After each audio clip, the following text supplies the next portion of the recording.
as we'll bring in a much more tolerable 49ers fan in our good buddy 1320 Kings insider, Hammer. James Ham. He also sings Drake bars. No, you know that. You know that's and I think some of those have been off at this point. James, you're a 49er guy. You got to be happy with if you didn't have to cover that little basketball game in the middle there, that was a fun day of football. Yeah, I think I saw your tweet early in the day that that the 49ers had to start praying for the Saints to collapse or something. Yeah. But then sure enough, here they came. And you just never know. The NFL is so different. I love watching the NFL. I'm a huge fan. You guys know that. I've been playing fantasy football forever, and I watch. And when he says forever, like forever. Literally means forever. He invented it. Yeah. I think what we said. This is year 32. They refer to him as Dr. Jimothy Ham in fantasy football circles.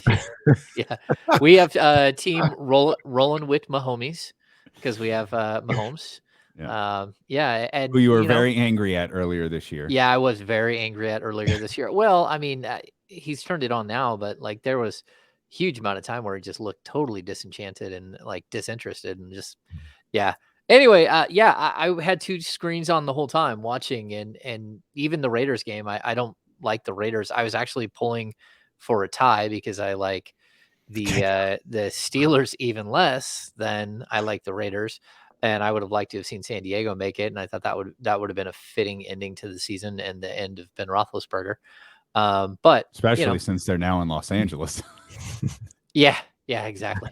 My bad. Yeah. It happens. It's going to happen. That's okay. The people in Los Angeles don't know that they're in Los Angeles, so it's okay. It's going to happen to our entire generation. And I got to say this for those that because we get new listeners when James Ham comes on. You guys see me patting myself on the back.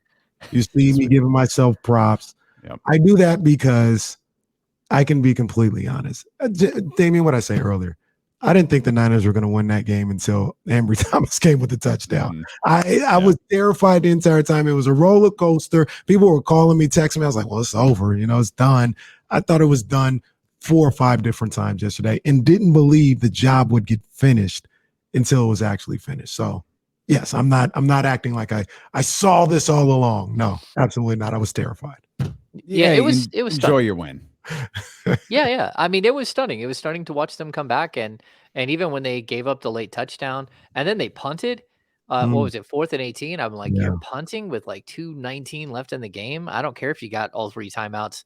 Like, just I couldn't believe they got the ball back. I couldn't believe they scored, and just really amazing, good stuff. I wish the result of the Kings-Blazers game was stunning, but it in fact was not. It was par for the course. So just lather, rinse, repeat tonight. We're just going to keep going through this until February 10th? Yeah. And hope something changes? I just posted a new story on the Kings beat. It's a hell of a title. It's in my email. The Kings have been here before, and it doesn't end well. Ugh. Yeah.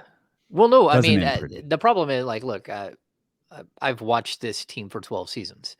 So, I think it's kind of, it's hard to say this how I want to say it, which is why I write it. When you watch a team go through the same cycle again and again and again, you know what's coming next, right? So we had Alvin Gentry say it early in the season. Look, I've only been here a little over a year. So, like, whatever happened before I got here, like, you guys need to push that out to the side and say, that's okay. That's not, you're not part of that. You're part of what's happening now. Mm-hmm. Well, what's happening now is the same thing that's happened again and again and again and again. So now you're roped back in. You didn't avoid what everyone else has done here in Sacramento. You didn't avoid having your team quit at a certain point in the season. And 42 games is shocking. This absolutely feels like the 2014-15 season when Vivek, whether he was talked into it or whether he made the decision on his own, which has always been up for debate, when Vivek fired Michael Malone and then inserted Ty Corbin and then George Karl, and it was the worst season. It was basketball hell. Rudy Gay was right That's what this feels like, because this team just gave up. And I don't know how else to put it. They look like they might be starting to play better, and then now they're not. I mean, this team right now looks like they're completely shot. And we can't even talk about the potential to have, some games coming up that could be victories and all that stuff. It's a waste of time. This team hasn't been able to show that they can be something other than who they are right now, which is a team that is 16-26 and who can't show up against teams missing their top 3 scorers, can't show up against an Atlanta Hawks team missing almost their entire squad. They don't show up, and it's on all of them from top to bottom. It's on Vivek Ranadive as much as anybody, who now has 8 consecutive seasons. He's working on his 9th consecutive season where he has been the owner when they don't make the playoffs. And that's it. Like, they're a half game out of the play-in tournament, and this is a trash that we have to watch on a Sunday afternoon. And that's what that was. Flat out trash. Yeah. So, James, I want to get back to something you just said. And I asked the question to Damien. We kind of don't know where to go with it. I still want to have a certain belief in these guys as professionals, but it seemed like you just said it. They quit. They've quit. This group has quit. Yeah. I mean, that's what it looked like last night. I mean, I was hardcore on Halliburton and Fox and Gentry in postseason. I mean, in post game. I like maybe people thought I was going at them, but like, that's what you have to do in this stage. Like, that's where we're at. We should not be here. You know what stage we're at?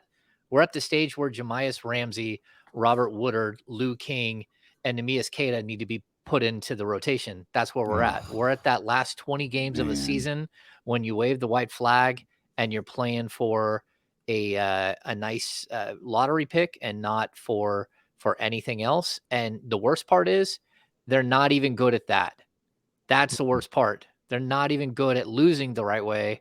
And so we can't even, as people who cover this team, expect them to be in the top 3 or 4 of this year's draft, because they won't do that right either. Jeez. Wow. Sorry about that. Happy times here with What do you say about Debo's pass that he made this? Let's talk more about football. Let's talk more about the 49ers.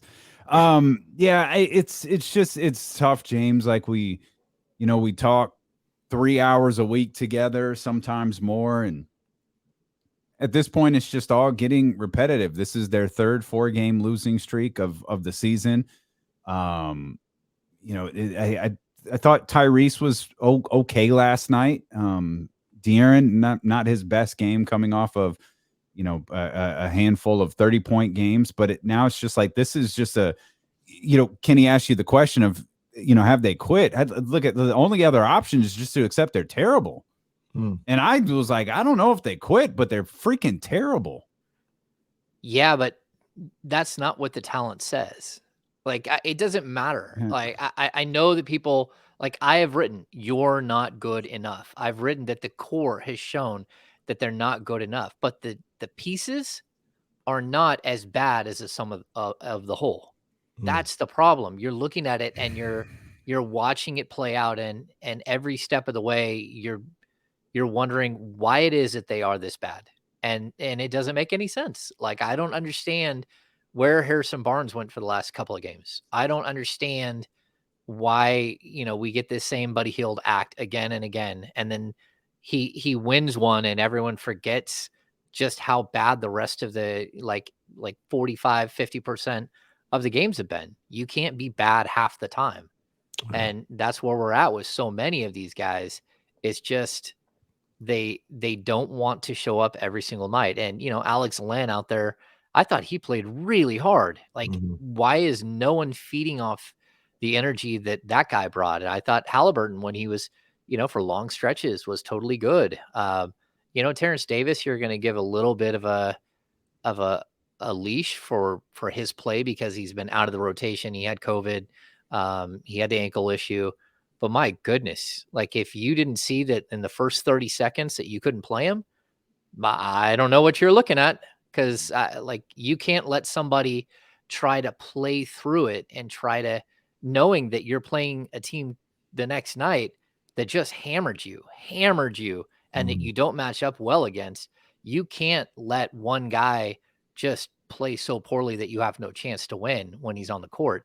And, you know, I feel bad for Terrence because I know that's not who he is as a player, but certainly it was last night. I mean, that first foul he had where he just ran over a guy on a loose ball that was going out of bounds, or there was like 6 seconds on the shot clock. And then he had 2 or 3 balls that he just didn't catch that were wide open layups on fast breaks that went right out of bounds, and you just shook your head. And, you know, again, sometime a guy doesn't have it. And like, I don't know who you would have gone to last night outside of maybe, you know, give Keita a shot.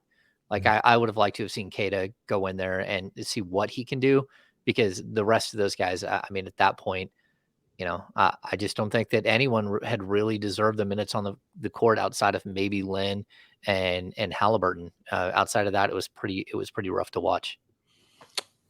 James, you've been around the game on the media level far longer than I have, and you know, I sit at this thing and I kind of look sometimes as, you know, somebody on the couch, and you still have more access than I have right now, but do you get the sense that these guys even give a damn that they're an embarrassment to the rest of the league, that they're getting beat by G Leaguers routinely now at this point? It's one thing to just kind of quit on the season or the coach or whatever the case may be. Well, I always talk about this. Where's your professional pride? Where's your personal pride? Do you care that you are being looked at as a laughingstock? Do they give a damn? Yeah, see, so I've said the whole season that it's so hard because we don't walk into the room, right? When we're allowed in the locker room, again, you walk in and you just feel it. Unless you don't have like the power of observation or that, you know, spidey senses when you walk into a locker room. It just, you know, normally you have that opportunity to walk in and, you know, when the season slips. And then, you know, to be honest, like, I'm not that hard on a team that once they show you who they are, that these young guys get their opportunity and you get to see what they can bring. I mean, that's kind of the way the league works. There gets a point in the season where it's like, okay, we're done. Let's give Escal Labissiere an opportunity to see what he has. You know, and the Kings have always had somebody like that. So I'll say this season, like, no, I can tell that like there's something wrong. Like the personal pride thing, like how many times do you have to be called out for not having personal pride? I mean, Alvin Gentry's done it. Like the media has done it. How many times does it have to go that way? And I felt bad sort of unleashing that on Ty last night, because I don't think that, you know, Ty has been one of those players that has lacked personal pride and, you know, and goes out there and does things that, you know, show you that they don't care. At the same time, like we keep saying, you got to shoot more. We got to shoot more. That in itself is his own deficiency that he needs to fix in order for this team to be better. And so everyone has to start realizing what it is. I think he was caught off guard by the question this early in the season. Fox, not so much. Fox has been here for 5 years. He's had to deal with it. And then I thought Alvin Gentry, he flipped it around so quickly. Is like, you know, there's only so much I can say. You know, at a certain point, pride has to kick in with the players. It has to be just like what he said about timeouts. At some point, your play on the court has to be the timeout. Like it can't keep being me holding your hand and trying to help you. You know, how many times do I have to do your homework before I realize that you're not going to pass the test? Right. And that's where we're at. Like they're not passing the test because they aren't coming out and playing with enough fire and enough intensity. And they're certainly not playing together at all.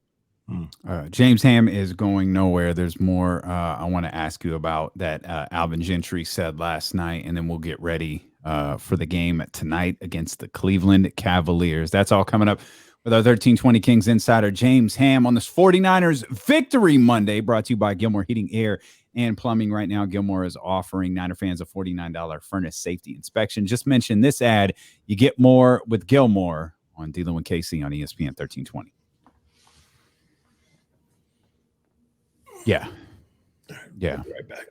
Okay.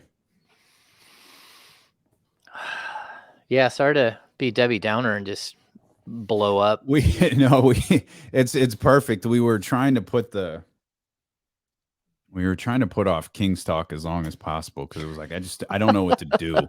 And there was enough excitement and momentum from the Raiders game last night and the 49ers game that it was like let's just have fun. We'll get to the Kings when we have to. And so we had just kind of started to talk about it, but at the same time it was like, James, I'm running out of shit to say. I don't know what to say about this team anymore. Like, I don't know how to continue to say they're bad. I don't know how to continue to say they're frustrating. If they've quit, man, boy, that says a lot about you if you've actually quit. If you're bad, well, then you're just bad. But I didn't 10 games under 500 halfway through the season. I did not see that at all. No, I didn't see it coming at all either. I thought that their core was at least strong enough. I mean, and look at the West. It's just that's the worst part. They're half game out. They were in the 10th spot last night coming into that game, and they got manhandled by a bunch of subs. Like that's what that was. And I know that team they're going to go to Simons. They're going to go to Little. That's their future. Yeah, but 31. Yeah. 31 from Anthony Simons, man. Jeez. Yeah. CJ's on his way out. I almost guarantee that one's going to happen. And, there's some rumors up there about, not about CJ, but about other players and potential for the Kings to make some moves with that team. They always seem to be trade partners, and so I wouldn't be shocked to see at least a move between the two teams, which again looks like more of a band-aid than it does anything else. But yeah, I don't know, man. Like when you cover, like if you read the piece, what I go into is that DeMarcus Cousins used to he would do this thing where he'd look at you like when we're waiting for media to start, he'd be in his locker, but he wasn't ready yet. And he'd look over at you and he'd tell you to come over. And you go, like, what's up, big boy? And he'd say, like, why do you always talk about my body language?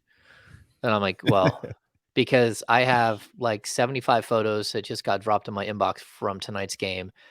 And about 35 of them, you have different types of scowls. And then like the rest are you like dunking or shooting a ball. Like you just like at all times have bad body language. And he goes, well, just because I look angry doesn't mean I am angry. And I'm like, okay, well, what do you want me to say to that? Like, stop looking angry.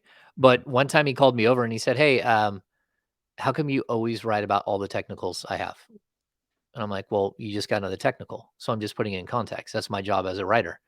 He goes, well, yeah, but that doesn't seem very fair because this one's different than the other ones. And I'm like, well, yeah, but they're the same, man. You just keep getting technicals.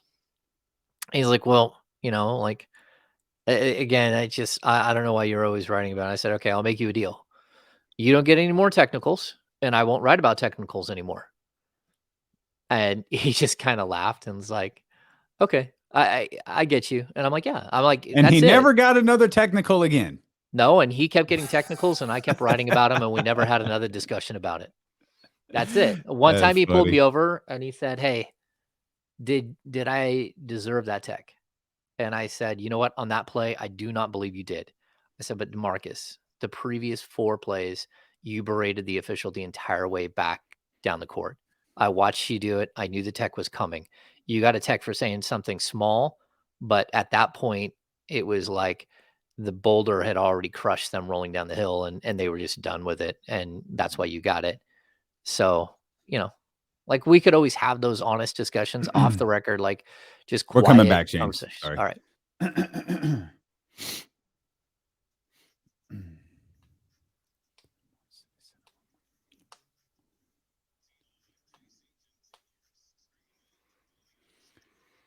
It's 49ers Monday, brought to you by City Center Financial. Refinance today below 1.99% APR at 1866. Go City 6, 1320 Kings Insider. James Ham with us here, telling us the story behind his latest column over at the Kings Beat.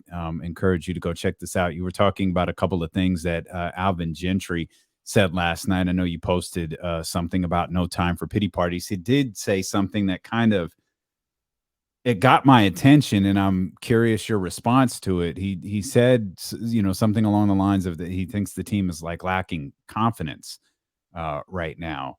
I don't know how I feel about that remark, but I'm curious your sentiments on it. Yeah, I mean, maybe as a whole, but not individually, if that makes sense. Like, if Buddy Hield lacked confidence, he wouldn't keep shooting. He fully thinks that he's going to make every ball he shoots.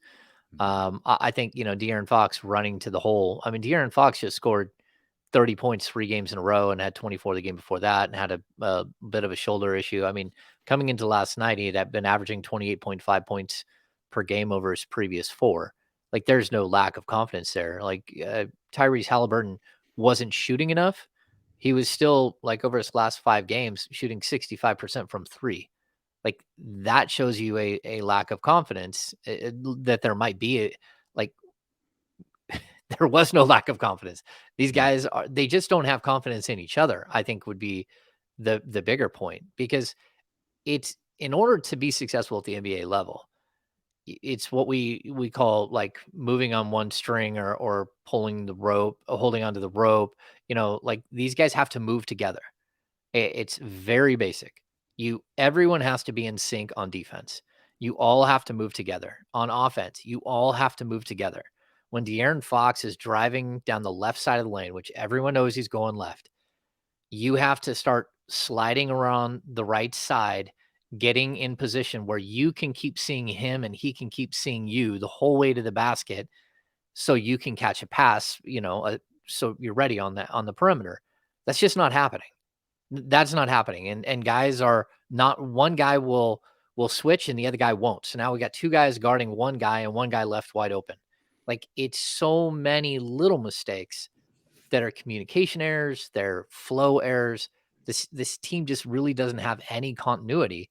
And the most ridiculous thing is that most of them have been together for a long time. Mhm. Like Buddy Hield, De'Aaron Fox, Harrison Barnes, just end right there. Those guys have been together for like 4 seasons. There's plenty of time. They should know exactly where each of them are on every single play. There isn't learning anybody. You know where they're going to be. You know who they are as players.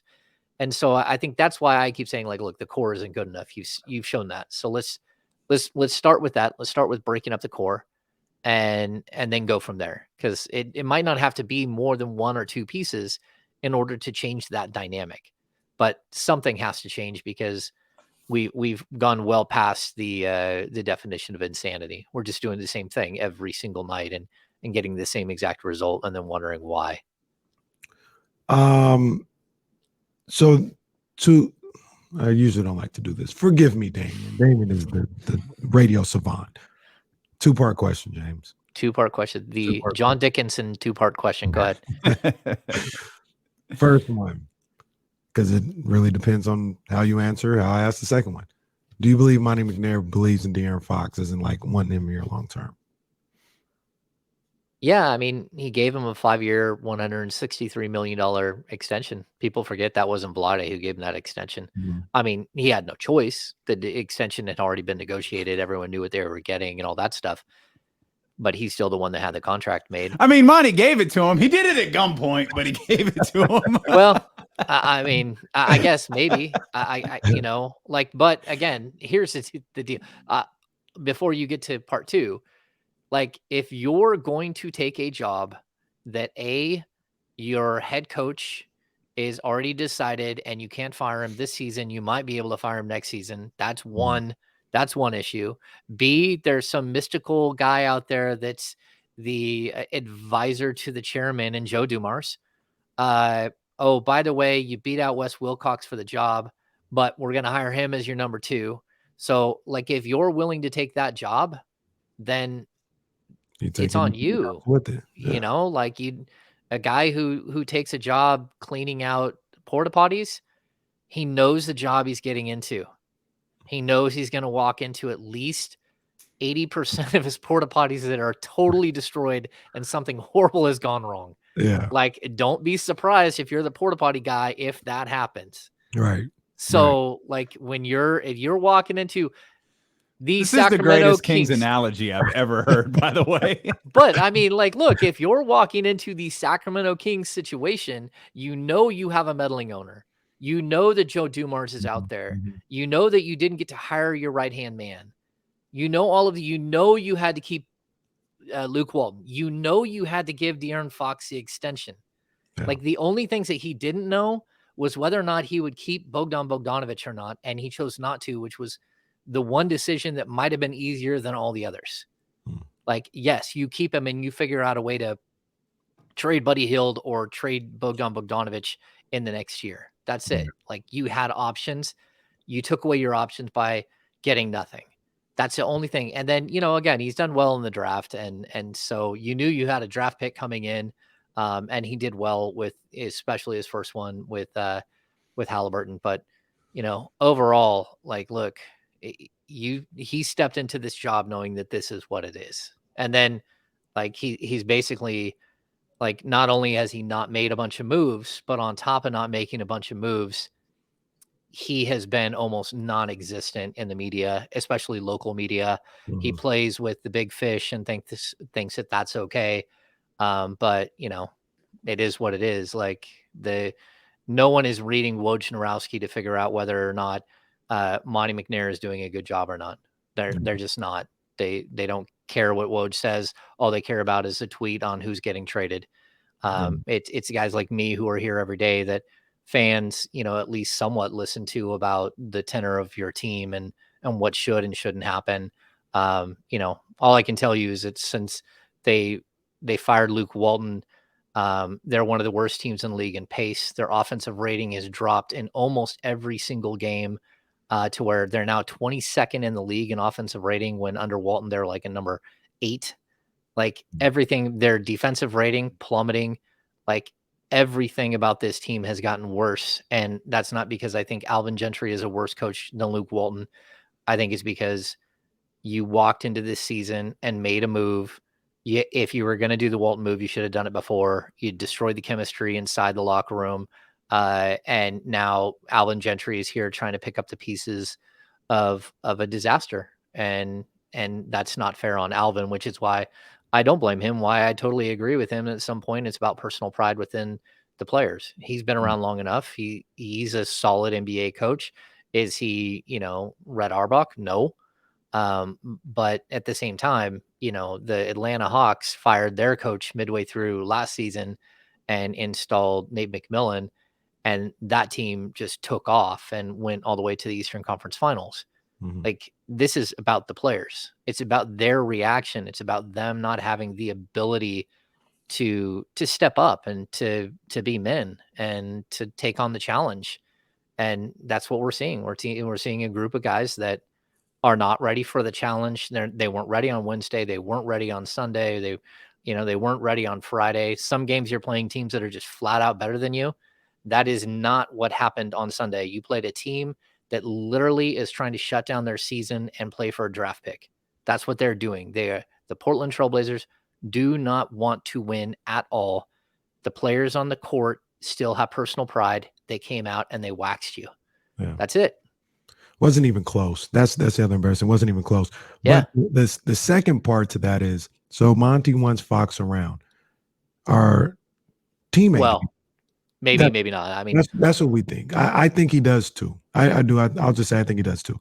Our teammate here, 132011, Olivia Christian, aka Maybach. Oh, she brought up a great point when we were talking to her last week, where she said there is an element of De'Aaron Fox and Tyrese Halliburton looking at this roster and looking squarely at Monty McNair and saying, we stink. We need help, and you're doing nothing. Like, if you believe in us, you gave us the contract or you gave us the key, all this other stuff. We're supposed to be your guys. You're giving us nothing, and you're letting all this happen. And is there a certain level of resentment that probably plays out on the court with them looking at the situation like, Monty, you're just letting this happen? I certainly think that De'Aaron Fox has been around long enough that is part of this.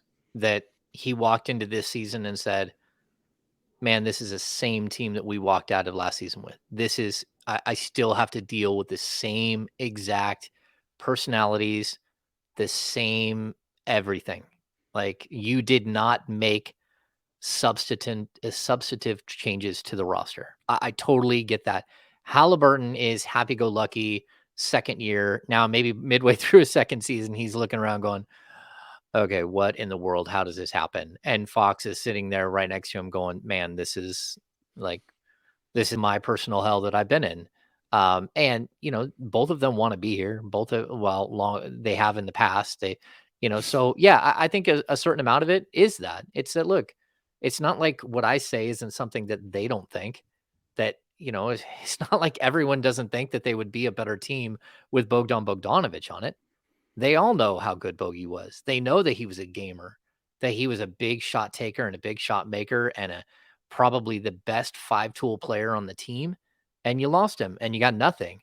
So again, you cannot tell, like, Fox, he absolutely understands the game of basketball. If nothing else, he's a gamer.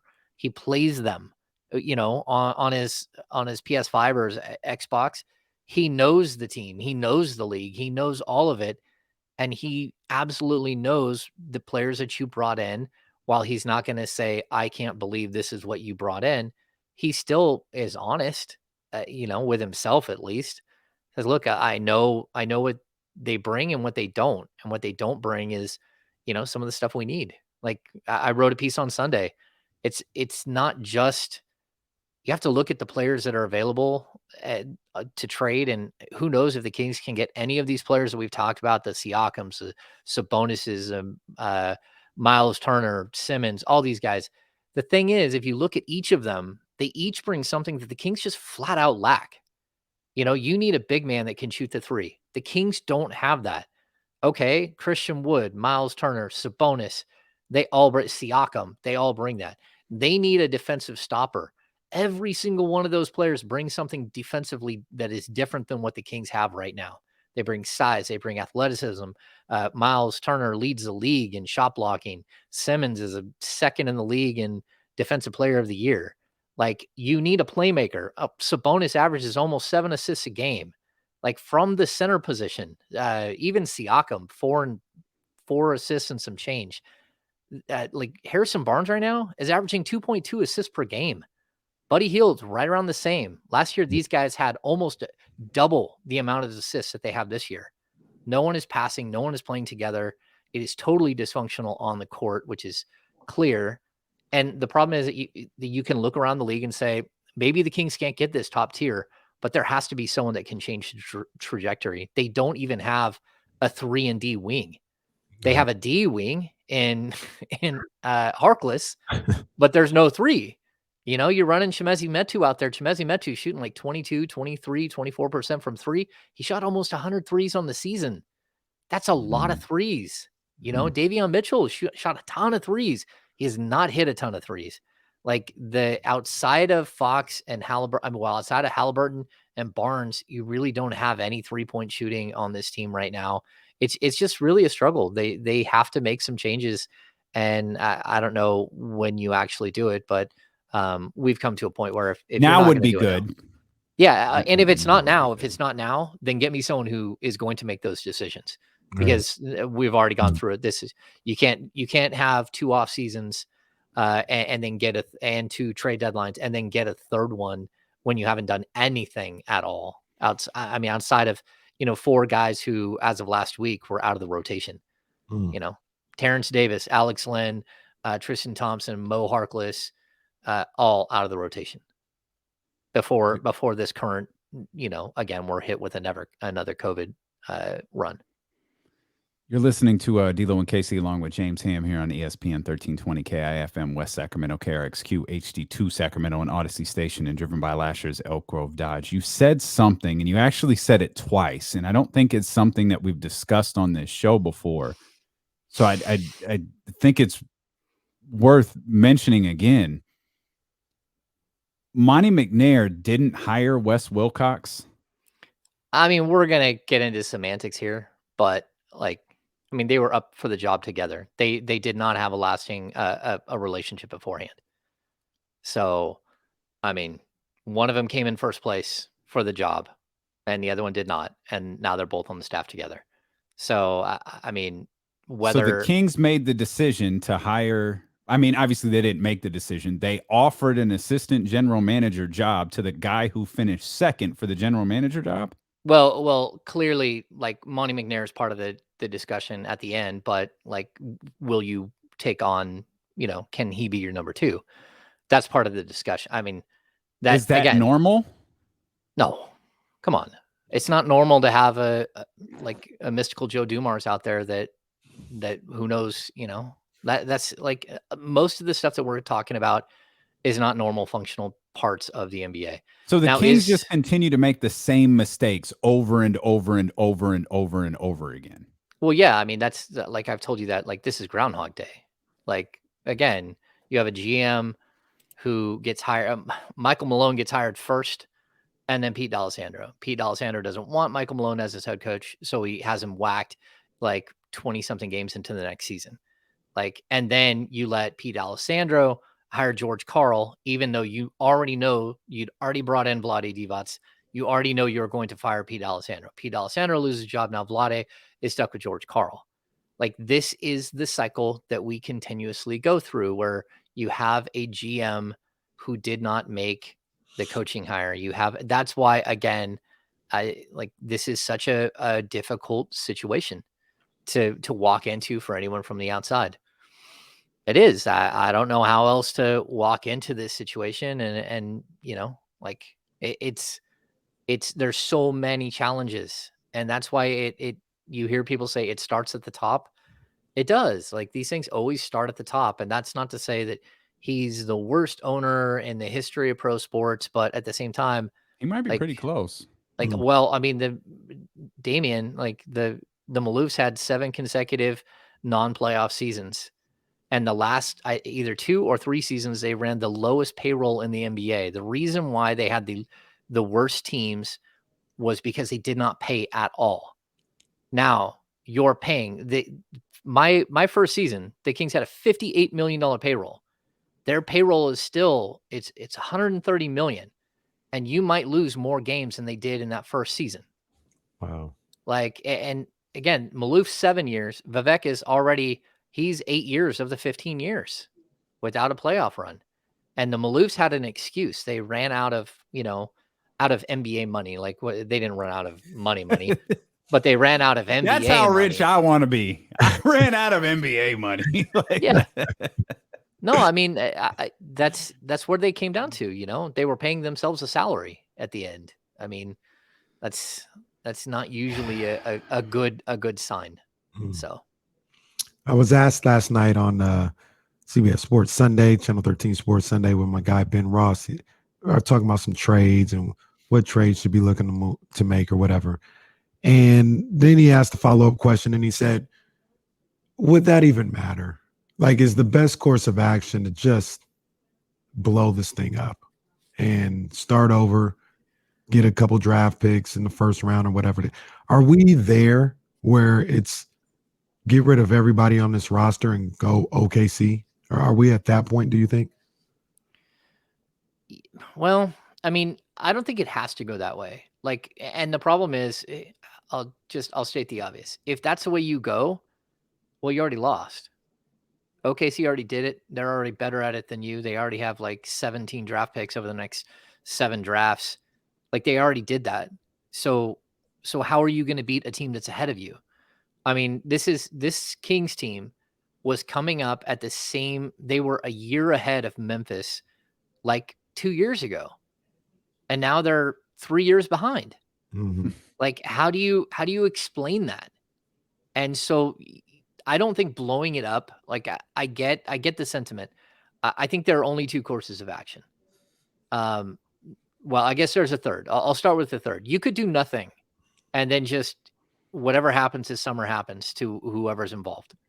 Like, if you do nothing, then heads are going to roll, or at least they should. I mean, if you're going to be inactive for 2+ seasons, but really 3 off seasons, like that's just not, like, again, we can go there, but your only 2 courses of action are to blow it up or to to try to gut part of your team and try to bring in the player that's under contract long term that fits your age arc of guys like Halliburton and Fox, or Halliburton or Fox, whatever it might be, to take, even if it's a minor step back this season, who cares about this season at this point, but a player that can change your trajectory next season, the season after, the season after that.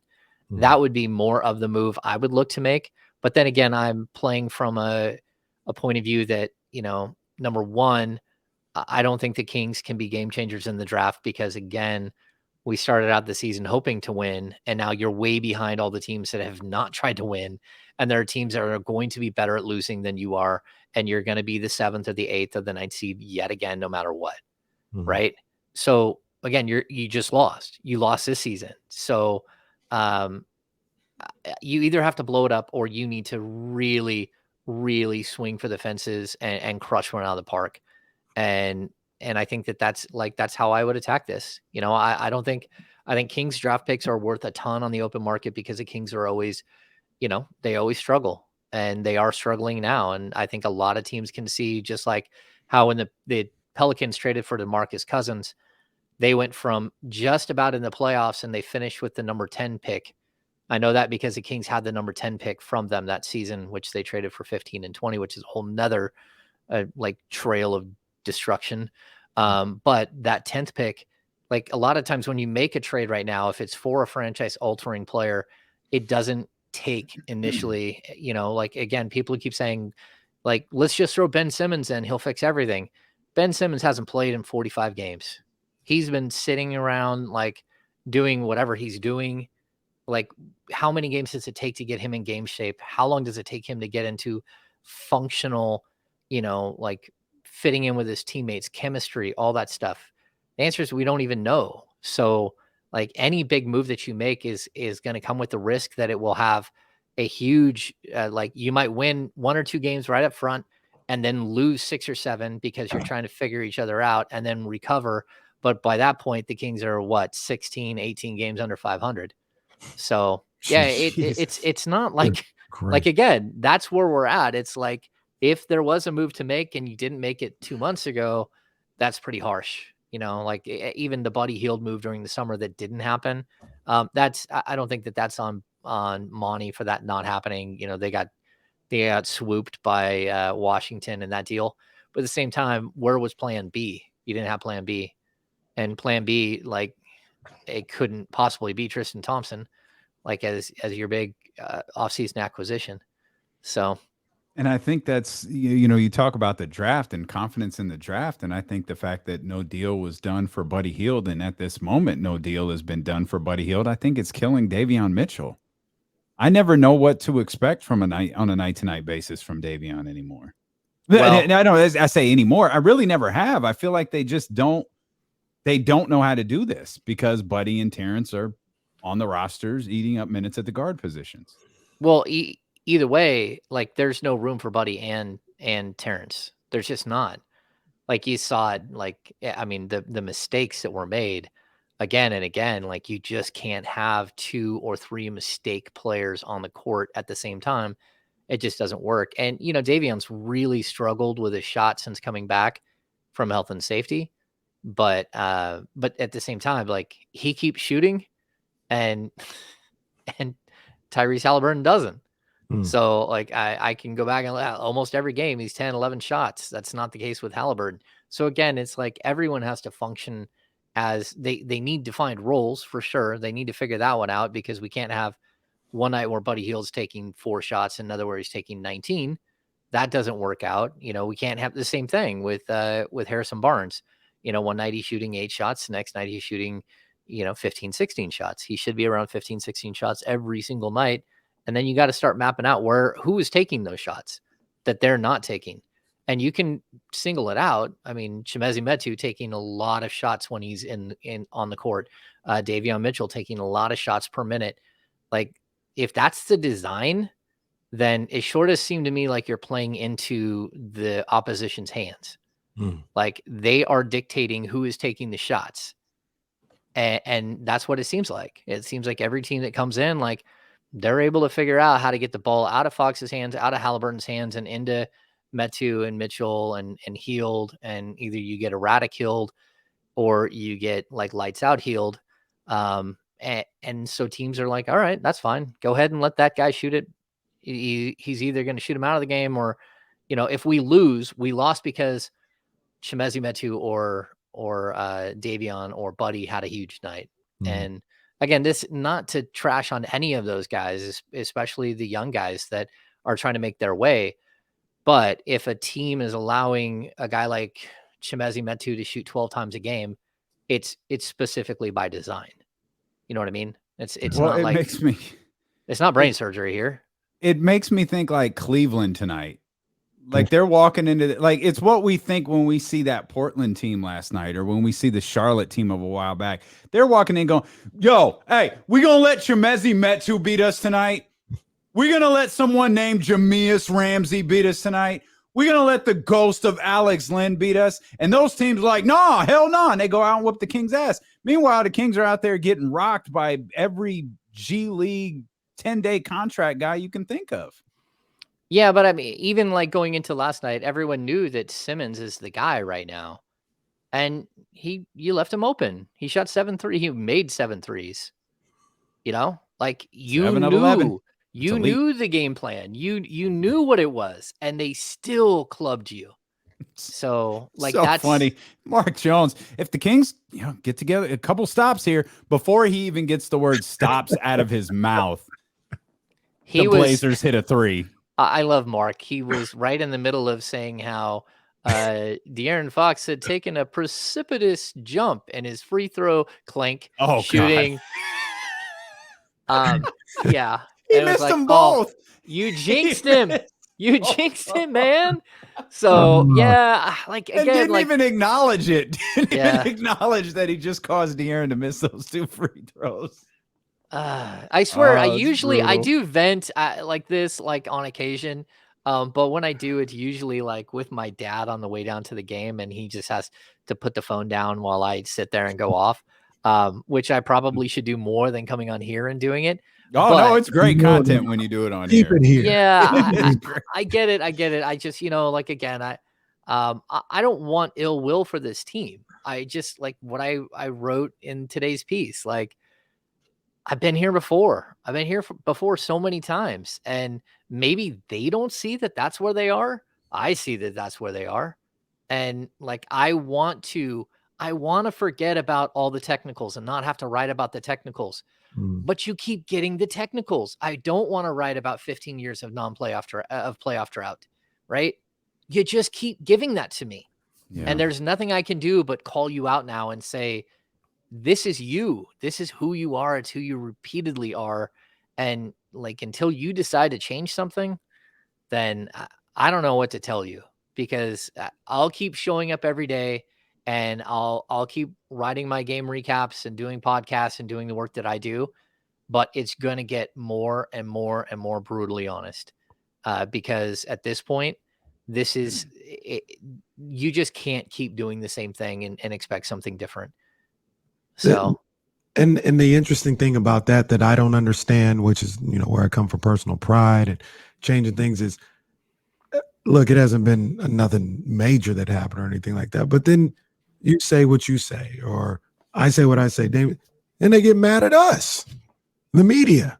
Like, what do you expect to happen? Like, what do you want us to say here? You guys are making the same, what we all deem elementary mistakes. You're not playing hard. Or if you are playing, this is the hardest you can play, you've got bigger problems on your hand than what somebody is writing about you or saying about you. yeah. And it's just this cycle that we've been here before. We're not in the NBA right now or nothing like that, but we've seen this before. We know what this looks like. And you guys keep doing the same thing over and over again. It's maddening. It's absolutely I'll tell you this too. I show up every day. It doesn't matter. Like that's my job. That's my job, is to be there every day. I dress in a collared shirt. I show up and do my job every day, and that's how I continue. I don't get to game 42 and show up looking like I just slept in my car. I ask questions. I ask hard questions. I write about them, and I'm not nice half the time. There are some times where, positive things have happened, and I'm more than willing to write about that. I show up, I do my podcast twice a week. I show up with you guys 3 times a week. I'm doing what it takes to be good at my job. Mm-hmm. And that's where I get to this point with these guys half the time where it's like, man, just like showing up and doing the Put right on your thing every collared day. shirt, do your podcast, write your article. That's all you're asking them to do. All I'm asking them is to like be professional about what you're doing. And that's at a certain point where you're like, man, you can't tell me that like playing basketball for a living can just wear you out so bad that this is where we're at. Right. And I get it mentally that, there are guys like me who are taking pop shots at you the whole time and trying to hold you accountable. It's not easy. It's not, all fun and games, but at the same time, like it's entertainment. It's basketball. Like show up, do your job. But to that point, not to cut you off, James, but at that Yeah. point, that's when they need a reality check, though. Because you sit up here and I don't mean to be this guy and understand their problems are their problems. My problems are my problems, right? But there needs to be somebody with a reality check. Like you sit up here moping around and, you can't find a way to give out max effort because somebody on the radio is talking about you. That's the issue. You're playing a game that you get paid millions of dollars for. You get to compete at the highest level. And I'm not saying that's what anybody's problem is, but if you're worried or you can't get hyped up or you're in a bad mood because somebody says it doesn't look like they're playing their hardest, I don't think I think everybody here is pretty fair. Nobody calls them out their name, says anything crazy. We just say, hey, I think they could be playing we're not even saying they're trash. We're saying one thing we're like, you just ain't not talented. Nobody's saying that. We're saying you are better than what you're showing us. And because of that, I think you quit, not that you stink. Yeah, it's the disappointed parent thing at a certain point. You're just like, look, you have to show me. I know what you have to offer.